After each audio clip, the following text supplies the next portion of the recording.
Murray Watt, congratulations on your new position and welcome to 7:30. Thanks, Sarah. Great to be with you.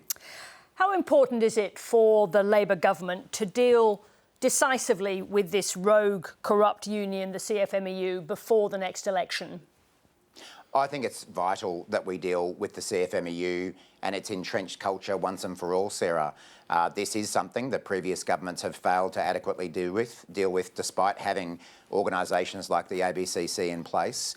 The Albanese government is determined to deal with this problem once and for all. Obviously today is day one for me in this new job, but the very first briefing I had from the department focused on this topic. That's how seriously I regard it, and I know that's how seriously the Prime Minister regards it too.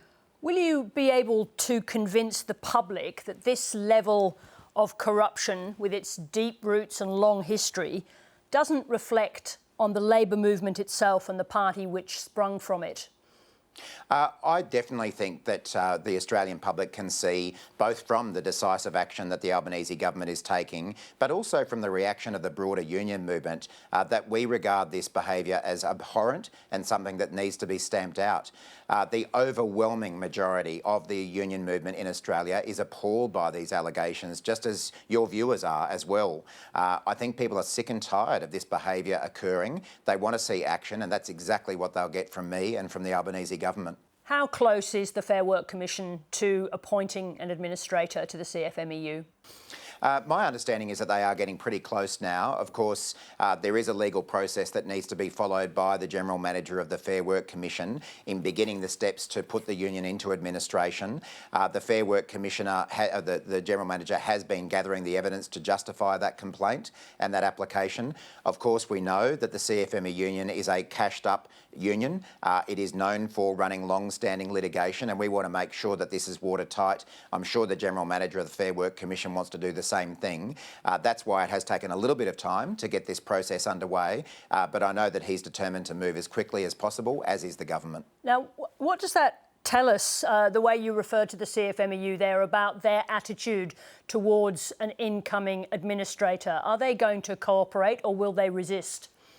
Well, I guess that's a question for the CFMEU ultimately, but both in their statements to date and their past record, you wouldn't be very hopeful that the CFMEU would cooperate with this administration. And that's why both Tony Burke, as the former minister, and myself are making clear that the government is prepared to pass legislation to ensure that this administration can progress.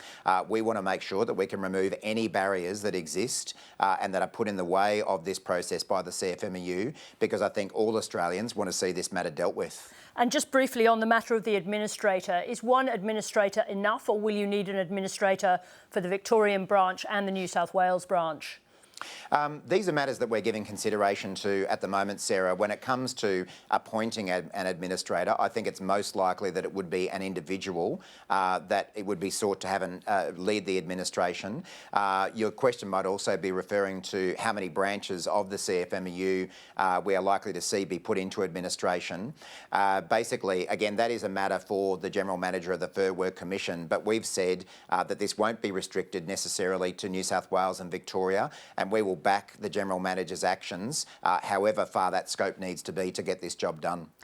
We know, of course, that the CFMEU has been talking to its members since the story broke, but as far as you know, are there still individuals with connections to organised crime or bikies still working as delegates or intermediaries for the CFMEU? Look, the briefings that I've had so far, Sarah, don't really answer that question. I haven't been advised on whether that exists or not, but I think all of us who've watched these allegations surface in recent weeks are dismayed at the extent of the apparent involvement of organised crime and bikies in the CFMEU. And I think that these are exactly the matters that the General Manager of the Fair Work Commission is gathering evidence on at the moment. And what about you as the incoming minister? Isn't that something that you wanted an answer to? Are there still bikies in the CFMEU in positions right now? I guess my attention today was to really understand the process and how we can get this administration moving as quickly as possible. I don't need to be convinced that we need to be taking action. I'll be meeting again with the department in the morning, as I will be with the following day and the day after that as well. So we'll get into more detail. But my main priority today was to make sure that this administration process is proceeding as expeditiously as possible. And does the Labor government accept some of the responsibility for the cost that will be or will already have been borne by taxpayers on those large infrastructure projects and housing bills as the CFMEU drove up building costs? Well, I guess this raises the question about what people knew, and I've seen Peter Dutton and others say that we should have known that this sort of stuff was going on.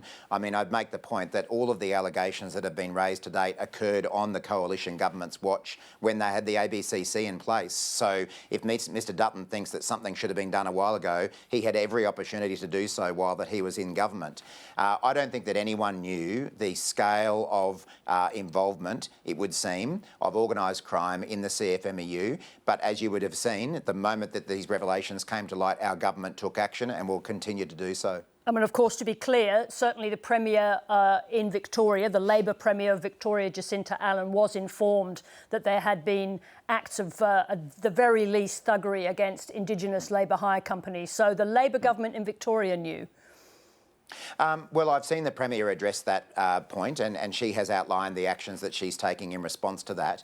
But I want to make clear from the Albanese government's point of view, and I think all Australians' point of view, we want to make clear that there is absolutely no place for violence or thuggery on any worksite, whether it be a construction worksite or anything else. One of the fundamental values of the union movement in Australia is to ensure that workers have a safe place of work. It is very clear that that hasn't been happening enough on construction worksites where the CFMEU has been present, and we want to make sure that we can turn that around. At the same time, Anthony Albanese kicked John Setka out of the Labor Party, albeit for slightly different circumstances related to Rosie Batty. However, he was considered persona non grata, but he was someone that you were prepared to accept money from. Why was that? Well, I wouldn't say that we accepted money from John Setka himself. Of course, we have made money clear... organised and channelled by John Setka. Well, we have made clear, especially since these allegations have surfaced, that we're not prepared to take donations from any of the suspended divisions of the CFMEU, and that ban on donations has been implemented not just at federal level but across a number of states now as well. You know, I've heard the calls from Peter Dutton and others that we should be returning donations received previously. I think that would be an insane thing to do, because that would be simply handing back that money to the very people who've been running this organisation into the ground. And just briefly, and forgive me for this because obviously you've walked into a huge portfolio, but you're coming in on the back of 3 rounds of ambitious changes to industrial relations in Australia. Is there more to come? How ambitious do you intend to be between now and the next election? I'm glad you raised that, Sarah, because obviously as much as the CFMEU issues are a very high priority for me, my single highest priority in this job will be to make sure that we continue delivering the higher wages and more secure jobs that our legislation has begun delivering. We all know that the biggest challenge facing Australians right now is cost of living pressures, and I think, and I want to make clear, that making sure people have growing wages is a really important part of dealing with those cost of living pressures. We don't have any immediate plans to introduce more industrial relations reform around workplace conditions this term. From our perspective, it's mostly about bedding down the legislation that's been passed and, importantly, highlighting the risk that Australians face if we see a change of government at the next election. So for us, it's about bedding down those reforms and protecting them for the future by making sure that the Labor government is returned. Murray Watt, especially today, congratulations again and thank you very much for joining us. Thanks, Sarah.